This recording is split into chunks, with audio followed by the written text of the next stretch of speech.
Ho, ho, ho, and welcome back to my channel. Merry Christmas everybody, season's greetings or happy holidays, however you choose to celebrate Christmas time.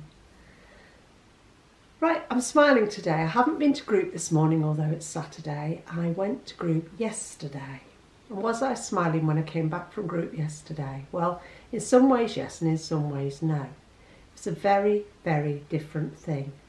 I went to a group that wasn't my own group because I couldn't make group this morning. We've got commitments today and we're really busy. So I went to a group which is actually closer to home than the one I usually go to. But oh my days, what a sombre, depressing, bloody meeting. Excuse my language, please. I met another lady from my group who graciously offered to go with me so I didn't have to go on my own. Because being blind, that might have been a bit difficult.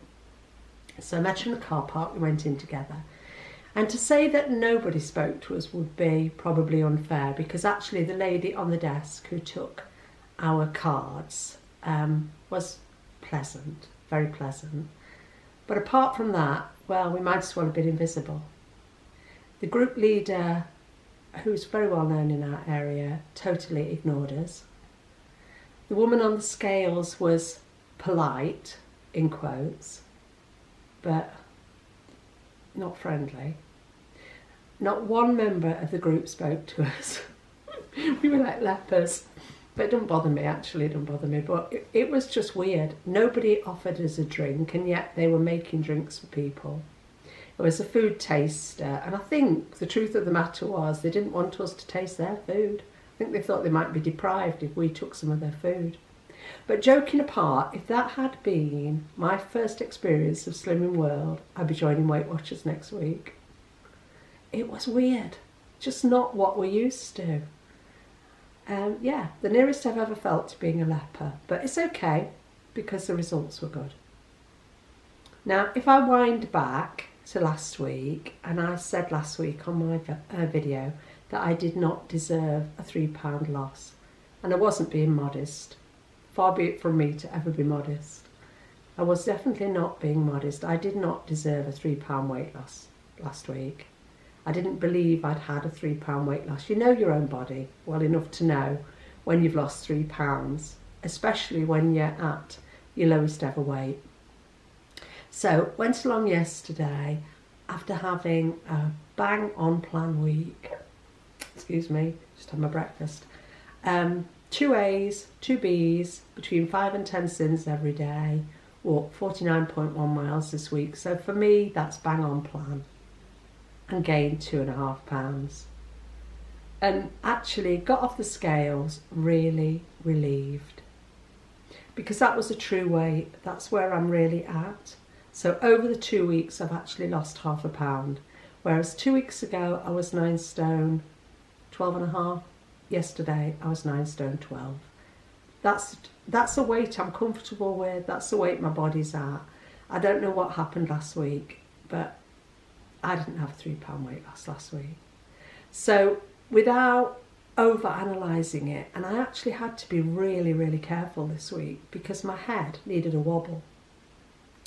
When I rang my mum after last week's group and she said, "How have you done?" and I said, "I've lost £3, my mum was like, "Oh my goodness, you need to put some weight back on. You're going too far. You're being ridiculous. You'll end up anorexic." Don't be daft, mother. But you know what we mums are like. We worry about our kids, whether they're 60 or 16. My mum went into like, "Oh Jane, you're going too far. You're overdoing it. You know, you're being ridiculous." I wasn't. I knew what I was doing. I knew I was bang on plan, and I knew I was comfortable with what I'd done. But when she said that, and then she followed it by saying, "You need to eat more this week. You need to put some weight on this week." Do you know, that brought up some fears in my head. I realised I don't want to eat more. I don't want to put weight on. I want to learn to eat in a balanced way that keeps me where I am. And I thought that's what I was doing. And today I believe that's what I am doing. So thinking about all those things and starting to analyse it all, you know, eat more, put weight on, oh my goodness, panic, all this was sending my head a bit wappy by the middle of the week. So what I did was, one day at a time, I stuck to plan. I didn't look further ahead than the next meal. I stuck to plan. I didn't think about eating the boxes of chocolates. Actually, they've gone, apart from Carol's little bag of Santas, which I've got for tomorrow. The other chocolates have gone. I stuck to plan. I'd had the next drink, I had the next meal. I went to bed, I got up the next morning, I started again on plan. I didn't deviate, because that's the comfortable way I live my life today. I don't want to do anything else. I don't need to do anything else. And I got the result I deserved this week, which was a 2.5 pound gain of the actual weight I'd never bloody lost in the first place. And it might sound, yeah, what's she trying to justify? But in my head, I know I'm right, I'm on plan, I'm at the right weight, I'm actually 2 pounds under my target. Not out of my target, just under my target. And when I filled in my Christmas bauble, or when somebody filled it in for me, I wanted to be at the bottom end of my target to give me a bit of wiggle room for Christmas. And I've got exactly that. And I'm really comfortable with it. So it's been a good week on plan. And I'm going to go forward into tomorrow. It's Christmas Day tomorrow. And that's all it is. It's just Christmas Day. So we're going out for lunch. That's one meal out of 21 this week where I won't be bang on plan. And is it worrying me? No, not at all. Because I know after that meal, I will be back on plan.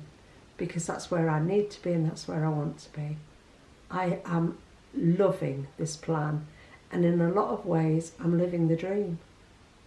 All of my life, I dreamed about being slim and fit and feeling healthy. And today I'm living that dream. So, it's a quick video today to just let you know where I'm at. To wish you all a happy Christmas and the very, very best for 2017. But we will be back on New Year's Eve. Before that, there'll be a food diary goes up on Wednesday, which is becoming our norm now. And we actually enjoy it. Wednesday's a day when we've got time to do it. So that's why it always seems to be a Wednesday. But yes, Merry Christmas to all of you. Joy and peace and everything you wish yourself. One thing Richard reminded me of, he was in town yesterday and he popped into Boots. And we've got a family history of working for Boots, the chemist, and great respect for Boots. And Richard popped in yesterday into what we would call branch 6. And all of the staff were wearing Christmas jumpers. And one of the ladies' jumpers said, "Eat well for Christmas." So that's what I'm wishing for everybody. Whatever you choose to eat over Christmas, eat well for Christmas. Have a great time. Have fun with your kids, fun with your grandchildren. Spread love and joy and peace throughout this land. And remember, this plan works if you work it. It won't if you don't. Cheers. Bye for now. Merry Christmas. From Jo.